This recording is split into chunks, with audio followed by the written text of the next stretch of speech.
Hello and welcome to our program. There is a question that comes up often during times of self-reflection. Who really am I? What really defines me? Am I a product of my thought, my emotions, and my actions? Or am I just a result of my circumstances? Difficult questions. And most of us, most of the time, don't even bother with an answer. But every once in a while, there is someone who's brave enough to attempt to feel, flow with, and articulate this journey, which is their path, to live and share experiences of this mosaic we call life. Our guest today is one such traveler. Please join me in welcoming Syeda Hameed, who's a writer, social activist, and currently member Planning Commission. Syeda ji, welcome to the program. Congratulations at the launch of Beautiful Country. Doordarshan was a part of the launch, and we'd just like to take our viewers through this launch.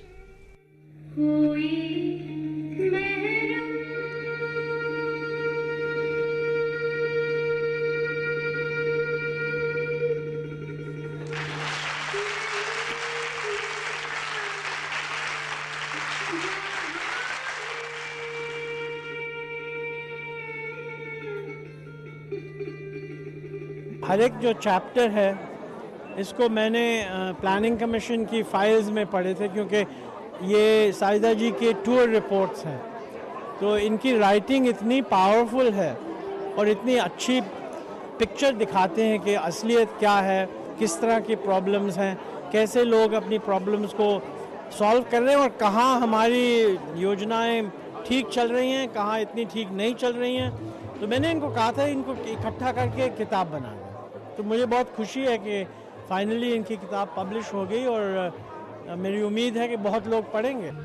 Beautiful Country traces the journey of two of us women, I who have gone through life's countless bylanes, and Gunjan who is a student of conflict studies and who brings to the book the perspective of 540 million Indian youth. We embark on our journey, the lines of a poet echoing in our head. सफर है शर्फ मुसाफिर नवाज को तेरे हजार हार शजरे सायादार राह में। Syeda ji, Sri Monteek Singh Ahluwalia has called it dangerously powerful reading. A very loaded terms and extremely powerful by themselves. तो इसकी शुरुआत इस किताब की, इसका जन्म कैसे हुआ? जैसे मैंने कहा अपनी रिमार्क्स में कि शर्त तो यह है कि इंसान ट्रैवल करे. The condition is to travel. There are so many shady trees that line the way.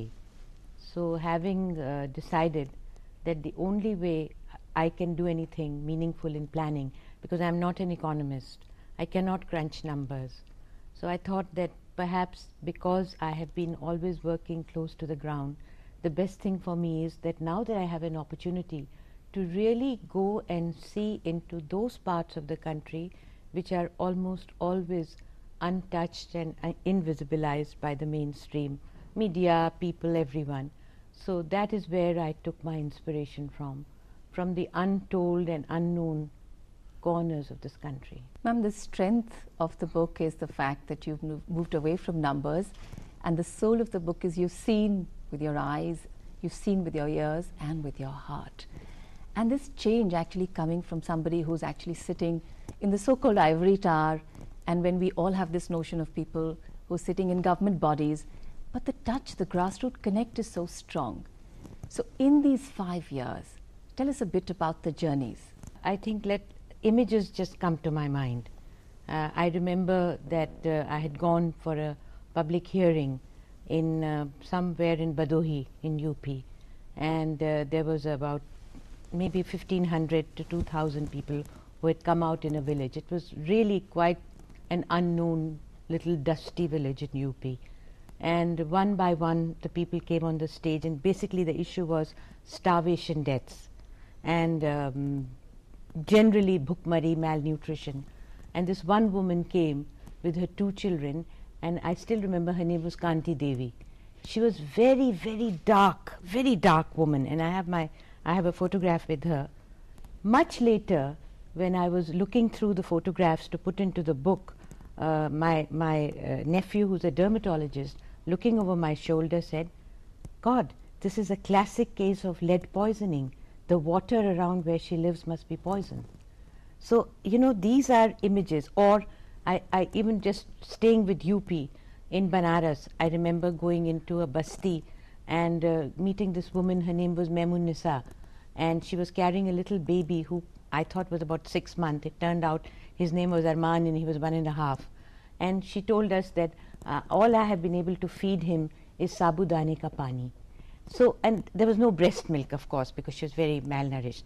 So to me, those are the realities, and it's these images that stick in my mind, as also the images of hope, the images of good things happening all over the country in the most unknown places. But I'll tell you about them as you ask me.